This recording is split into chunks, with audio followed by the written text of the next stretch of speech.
नमस्कार, मैं हूं अंकुर और आप देख रहे हैं सत्य हिंदी का न्यूज बुलेटिन। एक नजर अब तक की सुर्खियों पर। देश में सैनिक स्कूल रक्षा मंत्रालय के नियंत्रण में आज़ादी से पहले से चल रहे हैं। आज़ादी के बाद से इनका और भी ज़्यादा विस्तार हुआ। सैनिक स्कूलों से बच्चों को छात्र जीवन से देश की सेनाओं के लिए तैयार किया जाता है और बाद में तीनों सेना के विभिन्न परीक्षाओं के जरिए वो सेना में भर्ती हो जाते हैं। लेकिन अब आरएसएस एफिलिएटेड संस्थानों, साध्वियों, नेताओं द्वारा संचालित सैनिक स्कूलों से छात्रों को विचारधारा के हिसाब से तैयार कर सेना में भेजने की तैयारी है।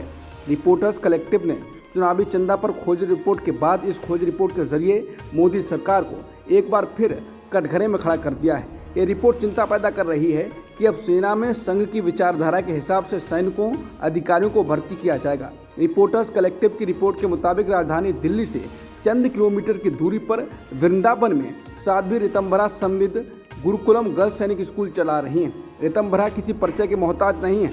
विश्व हिंदू परिषद की महिला शाखा, दुर्गा वाहिनी की संस्थापक, राम मंदिर आंदोलन से एक प्रमुख हस्ती हैं। रिपोर्ट के मुताबिक वृंदावन में साध्वी ऋतंभरा का गर्ल स्कूल और हिमाचल प्रदेश के सोलन में राजलक्ष्मी समिति गुरुकुलम 40 ऐसे स्कूलों की सूची में शामिल हैं जिन्होंने सैनिक स्कूल सोसाइटी के साथ एक समझौता ज्ञापन साइन किया है। रिपोर्टर्स कलेक्टिव ने अपनी पड़ताल के हवाले से बताया है कि अब तक हुए 40 सैनिक स्कूल समझौतों में कम से कम 62% आरएसएस और उसके सहयोगी संगठनों को संचालन के लिए अनुमोदित किया गया है। कांग्रेस ने कहा है कि मोदी सरकार ने देश के 62% नए सैनिक स्कूलों को बीजेपी, आरएसएस के नेताओं और भाजपा के करीबी सहयोगियों को सौंप दिया है। ये साफ तौर से सेना के सांप्रदायिकरण और राजनीतिकरण की साजिश है। यह सेना में आरएसएस की नफरत भरी विचारधारा को स्थापित करने की साजिश है।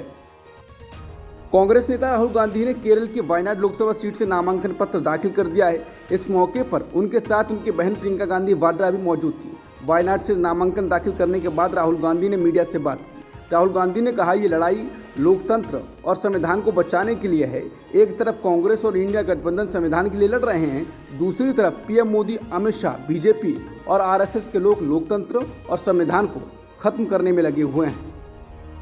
राहुल गांधी ने कहा है कि बेरोजगारी की बीमारी की चपेट में अब आईआईटी जैसे शीर्ष संस्थान भी आ गए हैं।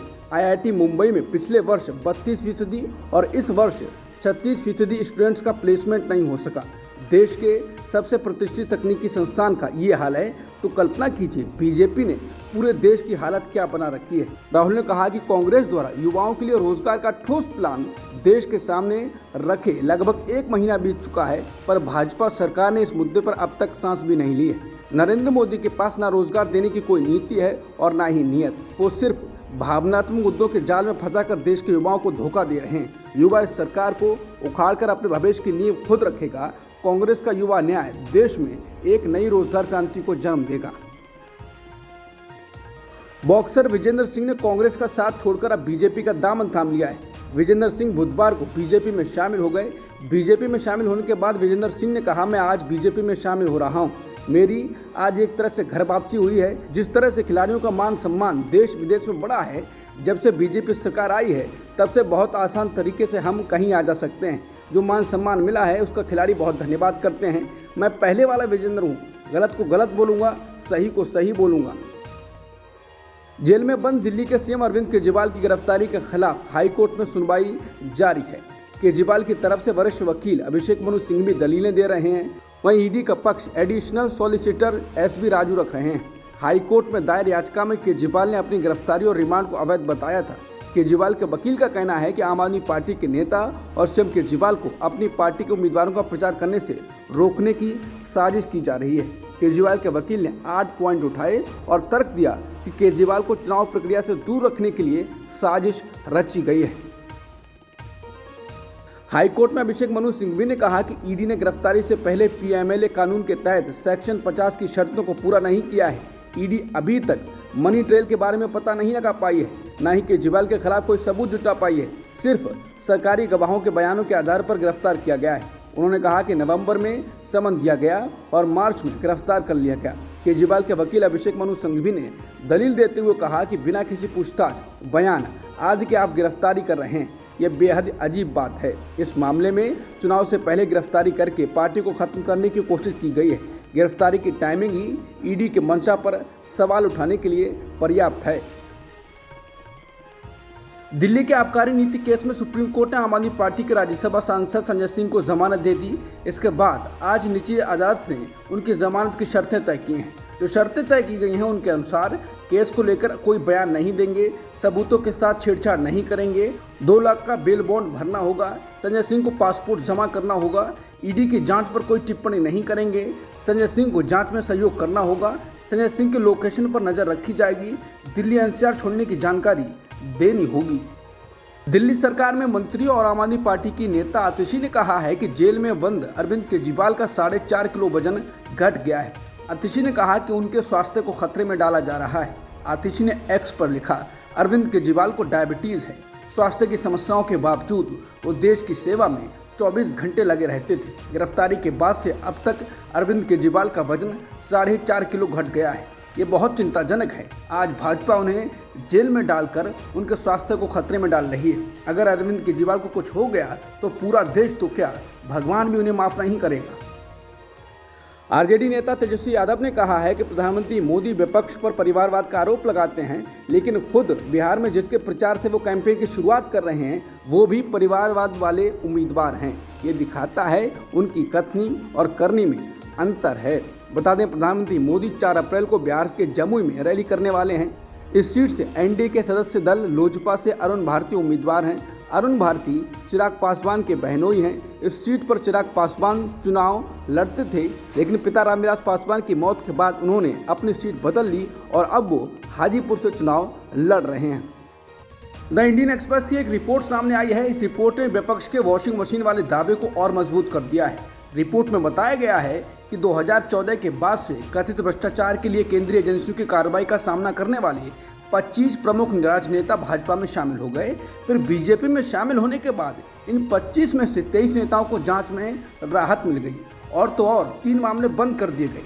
20 अन्य मामले रुके हुए हैं या ठंडे बस्ते में डाल दिए गए हैं। इस लिस्ट में शामिल 6 राजनेता आम चुनाव से कुछ हफ्ते पहले इस साल बीजेपी में शामिल हो गए।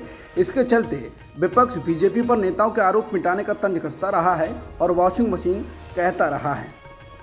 ईडी ने सीबीआई के एफआईआर के आधार पर महुआ मोत्रा के खिलाफ मनी लॉन्ड्रिंग का मामला दर्ज किया है। आधिकारिक सूत्रों ने मंगलवार को बताया कि ईडी ने कथित कैश फॉर क्वेरी घोटाला मामले में टीएमसी नेता महुआ मोत्रा और व्यवसायी दर्शन हीरानंदानी के खिलाफ मनी लॉन्ड्रिंग का मामला दर्ज किया है। भारतीय मजदूर जिन्हें इजरायल की कंस्ट्रक्शन कंपनी में काम करने के लिए बीते महीने भर्ती किया गया था, उसका पहला बैच इजरायल रवाना हो गया है। भारत में इजरायल के राजदूत नाओर गिलोन ने इसकी जानकारी दी और कहा कि 60 से अधिक भारतीय मजदूर रवाना हुए हैं। बता दें, नवंबर 2023 में इजरायली सरकार ने भारत सरकार से कंस्ट्रक्शन मजदूरों की आपातकालीन ज़रूरत की बात कही थी और दिसंबर में खुद इजरायली पीएम ने पीएम मोदी से इसे लेकर बात की। बीते कुछ महीनों में हरियाणा और यूपी में इजरायल की कंपनी ने भर्ती प्रक्रिया शुरू की थी। जब ये भर्तियां शुरू हुई थी तो व्यापार संगठनों और उनसे जुड़े कार्यकर्ताओं का कहना है कि केंद्र सरकार इस भर्ती के लिए उन सारे नियमों को ताक पर रख रही है जिसके तहत संघर्ष वाली जगहों पर नौकरी के लिए जाने वाले भारतीय कामगारों को सुरक्षा मिलती है।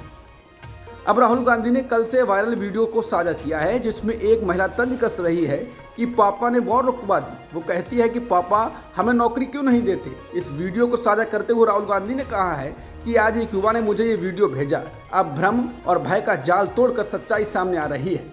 अब की बार प्रोपेगेंडा के पापा की दाल नहीं गलने वाली। जनता खुद उन्हें आईना दिखाने को तैयार बैठी है। कांग्रेस नेता जयराम रमेश ने कहा है कि हिंडनबर्ग रिपोर्ट ने पिछले साल मोदानी समूह पर स्टॉक हेरफेर और सिक्योरिटी लॉ के उल्लंघन के गंभीर आरोप लगाए थे। सेबी को 14 अगस्त 2023 तक इन आरोपों पर एक रिपोर्ट सौंपना था। बार बार एक्सटेंशन की मांग के बाद सुप्रीम कोर्ट ने सेबी को आज यानी कि 3 अप्रैल 2024 तक का समय दिया था। हमें उम्मीद है कि सेबी आज अपनी रिपोर्ट अदालत को सौंपेगा। वो चुनाव की तारीख से आगे तक का समय बढ़ाने के लिए कोई और एक्सटेंशन नहीं मांगेगा। सेबी को दूसरा एसबीआई नहीं बनना चाहिए, उसे वो गलती नहीं दोहरानी चाहिए। हम ये भी जानते हैं कि सेबी का अधिकार क्षेत्र सीमित है। सिर्फ एक जेपीसी ही मोदानी घोटाले की सच्चाई को पूरी तरह से सामने ला सकती है। उन्होंने कहा कि हम अडानी के हैं कौन श्रृंखला के तहत प्रधानमंत्री से पूछे गए 100 सवालों की श्रृंखला में हमने इसकी अहमियत बताते हुए लगातार जेपीसी की मांग की थी। अगले 3 महीने के बाद जेपीसी एक वास्तविकता होगी। कांग्रेस नेता जयराम रमेश ने कहा है कि हमारे कांग्रेस अध्यक्ष मल्लिकार्जुन खड़गे घर घर गारंटी कार्ड कार्यक्रम शुरू कर रहे हैं। हम देश भर में 8 करोड़ परिवारों तक पहुंच रहे हैं। इन गारंटी के कारण ही हमने कर्नाटक चुनाव, तेलंगाना चुनाव जीता है। इन गारंटी को लागू किया जा रहा है और यहाँ तक कि प्रधानमंत्री ने भी अब इसे पहचान लिया है और वो मोदी की गारंटी की बात कर रहे हैं। ये एक ऐसा शब्द है जिसका उन्होंने कभी इस्तेमाल नहीं किया। ये जुमला बनाम गारंटी चुनाव है। बिहार बीजेपी के वरिष्ठ नेता सुशील कुमार मोदी ने बताया है कि उन्हें कैंसर है, इसलिए वो लोकसभा चुनाव में कुछ नहीं कर पाएंगे। उन्होंने एक्स पर लिखा, पिछले 6 माह से कैंसर से संघर्ष कर रहा हूं। अब लगा कि लोगों को बताने का समय आ गया है। लोकसभा चुनाव में कुछ कर नहीं पाऊंगा। मैंने पीएम को सब कुछ बता दिया है। देश, बिहार और पार्टी का सदा आभार, सदैव समर्पित। अब तक की सुर्खियों में इतना ही। बाकी खबरों के लिए बने रहिए सत्यहिंदी.com के साथ।